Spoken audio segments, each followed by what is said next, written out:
Publisher to honor excellence in literature, journalism, and music. The first Pulitzer Prize was won by Herbert Bayard Swope, and the first Indian winner was Gobind Bihari Lal in 1937. So far, about 20 people of Indian origin have received this prestigious honor. And now, fasten your seatbelts as Air Awards RJM flight is ready to travel to the next award stop. यहाँ क्यों आएगा? अरे आपको पता नहीं क्या? नहीं, हमारे देश के नेता है आने वाले हैं। अच्छा तो अब हम सभी अपने नेताओं को मंच पर स्वागत करते हैं। स्वागत है। பார்க்க அனைவரும் ஆவலாக இருக்கிறார்கள். ஆமா, அதற்கான விழாதானே இது. மாணவர்களைப் போலவே நம் நாட்டு தலைவர்களும் அணிவகுத்து வந்தால் எப்படி இருக்கும்? ஆஹா, அருமையான சிந்தனைதான். இது நடந்தால் நன்றாக தான் இருக்கும். இதோ அவர்களின் வருகை உங்கள் கண் முன்னே கொண்டு வருகிறார்கள். கண்டுகளிப்போமா? இதோ நம் பாரதி வந்து விட்டாரே. அவருடன் இணைந்து நம் வ.உ.சி. அவர்கள்.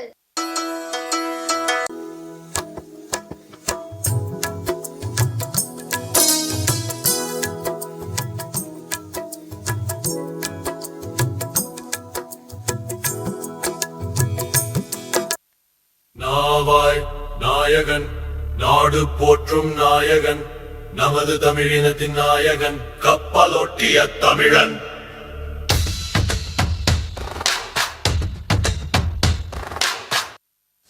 நாட்டுக்காகவும் மொழிக்காகவும் தன் வாழ்நாள் முழுவதும் பாடுபட்டு அயராது உழைத்த கப்பலோட்டிய தமிழன் வ.உ.சி. தமிழனார் அவர்களுக்கு என் வணக்கம்.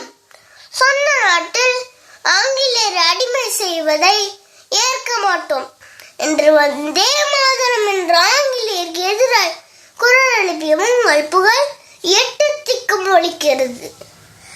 மேலோர்கள் வெஞ்சிரையில் வீழ்ந்து கிடப்பதுவும் நூலோர்கள் செக்கடியில் நோவதுவும் காண்கிலையோ என்று எங்களுக்காக இறைவனை நோக்கி பாடிய பாரதியாருக்கு என்னுடைய நன்றி கனிந்த வணக்கம்.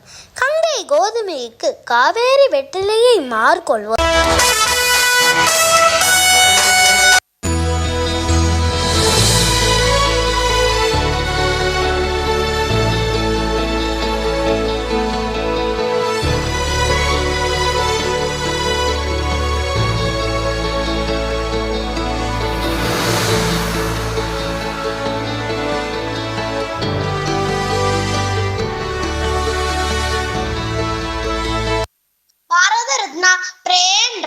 விண்ணியல் விருது, அறிவியல் மற்றும் தொழில்நுட்பத்திற்கான என் பிரகாஷ் போஸின் விருது போன்ற பல விருதுகளை பெற்ற டாக்டர் அப்துல் கலாம் நீங்க தானே கால் ஊனமுற்றோர் இளம்பிள்ளை வாதத்தினால் வாடுபவர்களுக்கு மிக லேசான கார்பன் பொருட்களை பயன்படுத்தி செயற்கை கால்களை உருவாக்கி உதவிய உன்னதமான மனிதரை கண்டதில் மகிழ்ச்சின்றேன்.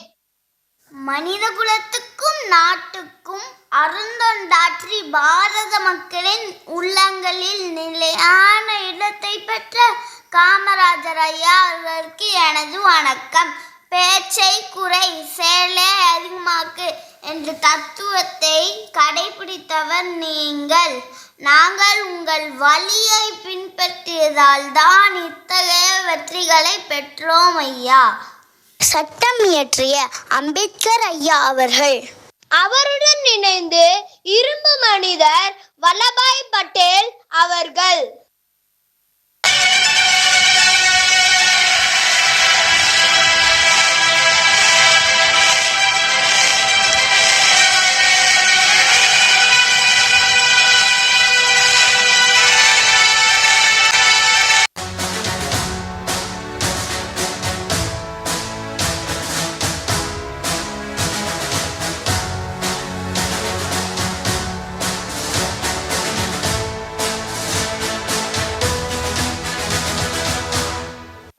இருந்தாலும் இரும்பு மனிதர் என்று அழைக்கப்படும் சர்தார் வல்லபாய் பட்டேலுக்கு எனது வணக்கம்.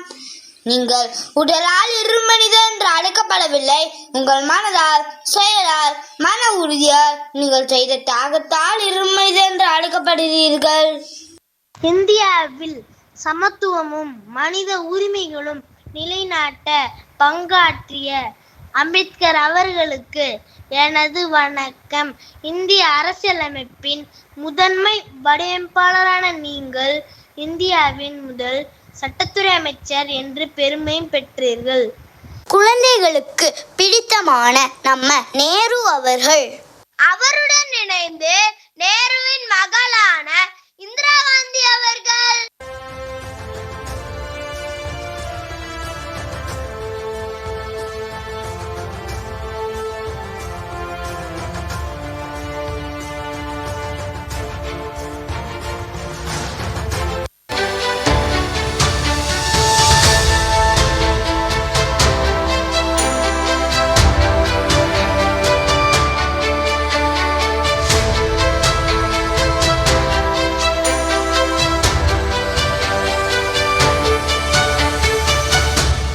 தான் பிறந்த மண்ணுக்காக நாட்டுக்காக உயிரிழக்க நேர்ந்தால் அதை பெரும் பேராக கருதிய என் அன்பு மகளே இந்திரா. 20ஆம் நூற்றாண்டின் இணையற்ற விடிவெள்ளியாக திகழ்ந்தவர். அன்னை பாரதம் அனைத்து துறைகளிலும் தலை நிமிர்ந்து நிற்கிறதென்றால் நீ ஆற்றிய துண்டுகள் தான் என்றால் அது மிகையாகாது. பாரத நாட்டின் பிரதமராக 17 ஆண்டுகள் பணிபுரிந்தாலும் தம்மை இந்தியாவின் முதல் சேவகன் என்றே கூறிக்கொண்டீர்கள். சிறையிலிருந்து தாங்கள் எழுதிய தந்தை மகளுக்கு எழுதின கடிதங்களை வாசித்த பின்பு என்னை உங்கள் பாதையில் அர்ப்பணித்துக் கொண்டேன் அப்பா. அஹிம்சையின் நாயகன் மகாத்மா காந்தி அவர்கள். அவருடன் இணைந்து இளைஞர்களுக்கு பிடித்தமான நேதாஜி அவர்கள்.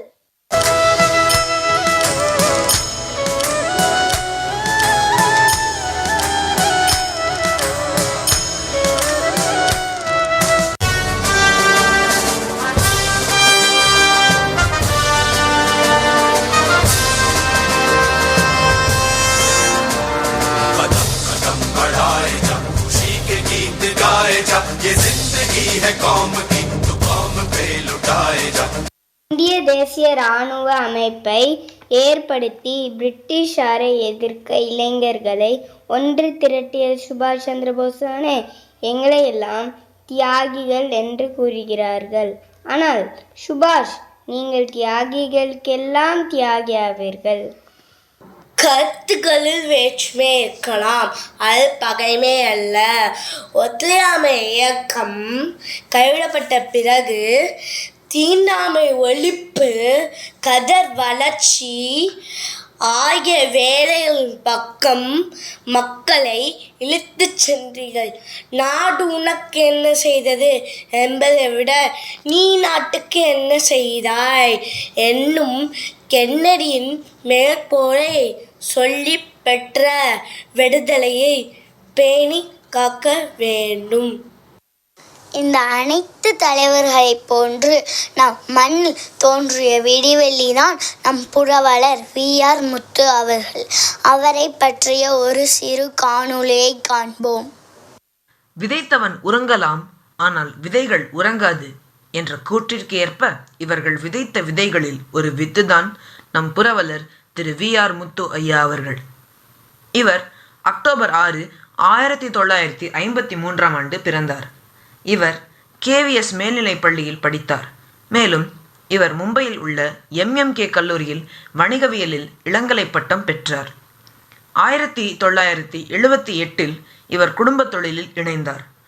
அக்காலத்தில் சமையல் எண்ணெய் சந்தை பெரும்பாலும் ஒழுங்கமைக்கப்படாமல் இருந்தபோது அவர் சந்தைப்படுத்துதலில் கவனம் செலுத்தினார். இவர் ஒரு எளிமையான தொழிலதிபர். தன்னை விட தனது எண்ணெய் பிராண்டே உரக்க பேச வேண்டும் என்று விரும்பினார். இந்தியாவின் சிறந்த தொழிலதிபர்களில் ஒருவராக இவரை அங்கீகரித்து தமிழ்நாட்டின் கோயம்புத்தூரில் உள்ள பன்னாட்டு ஜூனியர் சேம்பரில் இருந்து 2007ஆம் ஆண்டு TOBIP விருதை பெற்றார். 2017ஆம் ஆண்டில் பிரதமர் நரேந்திர மோடி ரஷ்யாவிற்கு பயணம் மேற்கொண்டபோது அவரது காலை உணவு மேசையில் இதயம் நல்லெண்ணெய் இடம்பெற்றிருந்தது என்பது குறிப்பிடத்தக்கது. இவர் ஹட்சன் அக்ரோ ப்ராடக்ட் லிமிடெட் நிறுவனத்தின் சுயேட்சையான இயக்குநராகவும் பணியாற்றினார். நம் புரவலர் திரு வி.ஆர். முத்து ஐயாவின் சிறந்த பண்புகளும் சிறந்த ஆளுமை தன்மையும் நாம் அனைவரும் அறிந்தவையே. அவரை நமக்குள்ளே விதையாக விதைப்போம். அது கற்பக விருட்சமாக நமக்குள்ளே வளரட்டும். காமராஜரால் விருதுநகர் பெருமை அடைந்தது.